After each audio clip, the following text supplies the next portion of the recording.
Hello everyone, মই মনিতাস ব্লগছলৈ আজি আপোনালোকক স্বাগতম জনাইছো আৰু আজি মই লৈ আহিছো এটা ৰেচিপিটো হৈছে বৰিয়লা মাছৰ চৰচৰি।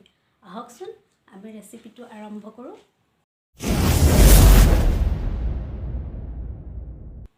এয়া মই লৈছো বৰিয়লা মাছ, ভাজি লৈছো। এয়া সৰিয়হ বটি লৈছো ধুনিয়াকৈ আৰু এইখিনি যোনখিনি ইনগ্ৰেডিয়েন্টস ইয়াত প্ৰয়োজন হ'ব। বিলাহী, পিয়াজ, ধনিয়া পাত আৰু আদা নহৰু বটা। এয়া মই মিঠাতেল গৰম কৰি ললো। ইয়াত এটা তেজপাত দিছো। তাৰ পিছতে দিছো কাটি থোৱা পিয়াজখিনি।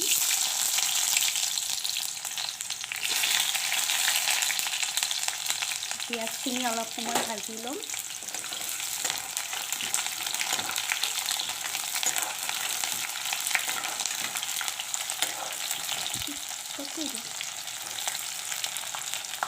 এতিয়া ইয়াত মই আদা নহৰু পেষ্টখিনি দি দিছোঁ। যিহেতু আমি জ্বলা কম খাওঁ সেইকাৰণে জলকীয়া দিয়া নাই।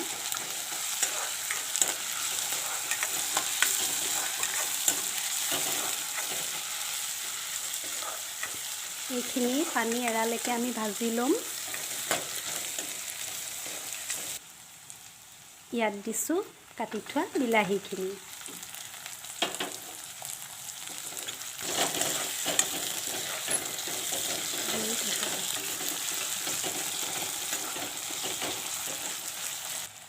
এয়া মই বিলাহীখিনি সিজিবৰ কাৰণে অকণমান নিমখ দি লৈছোঁ।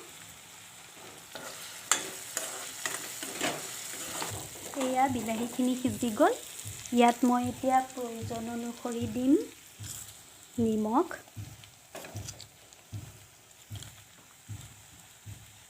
আৰু এয়া দিছোঁ হালধি।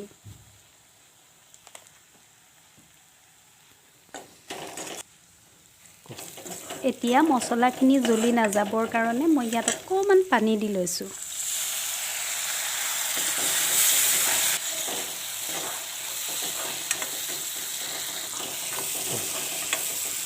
এয়া মোৰ মছলাখিনিয়ে তেল এৰিবলৈ আৰম্ভ কৰিছে। ইয়াত মই এতিয়া দি দিম বটি থোৱা সৰিয়হখিনি।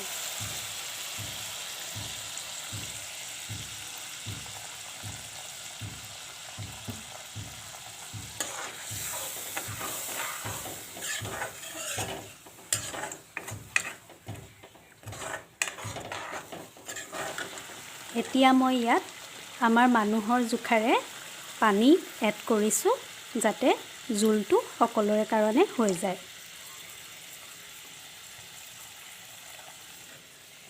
এয়া তৰকাৰীখিনি উতল আহিবলৈ আৰম্ভ কৰিছে। ইয়াত মই এতিয়া ভাজি থোৱা বৰিয়লা মাছখিনি দি দিম।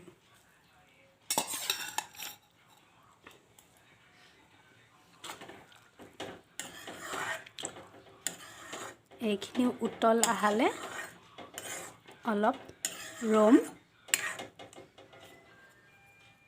এয়া চৰচৰিখিনি সম্পূৰ্ণৰূপে উতলি গৈছে আৰু ইয়াত মই এড কৰিছোঁ ধনিয়া পাতখিনি।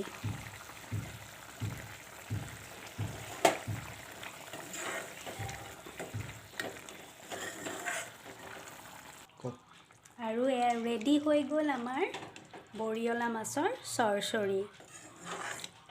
আপোনালোকেও বনাই চাবচোন আৰু টেষ্ট কৰি জনাব কেনে লাগে খাই। আজি মোৰ ভিডিঅ'টো মই ইমানতে সামৰিছোঁ। যদি মোৰ ভিডিঅ'টো ভাল পালে তেতিয়াহ'লে চেনেলটো ছাবস্ক্ৰাইব কৰিব, লাইক কৰিব আৰু কমেণ্ট কৰিবলৈ নাপাহৰিব। ধন্যবাদ।